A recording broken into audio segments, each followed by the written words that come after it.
In this video, we will see le présent de l'indicatif, but more precisely, when it is used to express a fact that began in the past. So yes, le présent de l'indicatif can be used to express a fact that began in the past. But you need to remember one important thing. It must be accompanied by an indication of time. So you will have to put an indication of time if you want to use le présent de l'indicatif. So let's take a few examples here. Je suis ici depuis 14h30. So as you can see here, je suis ici depuis 14h30. So we use the present form here of être, je suis.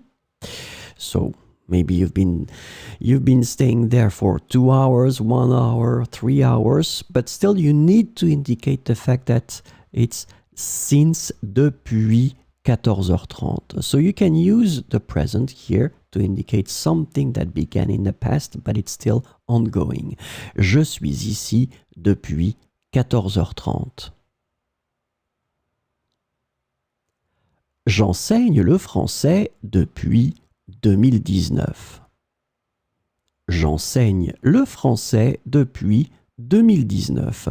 So same thing here. The verb is enseigner, regular verb from the first group, and here it's the first person of the singular. J'enseigne.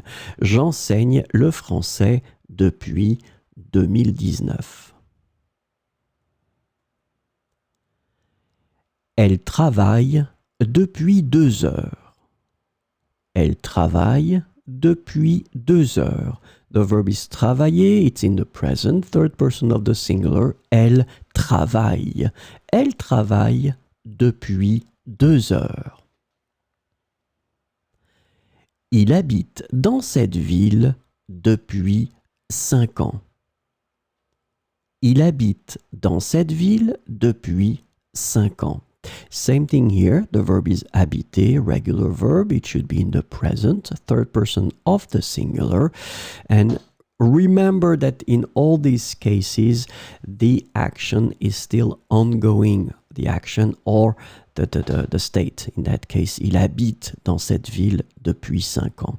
So, elle travaille depuis 2 heures, il habite dans cette ville depuis 5 ans.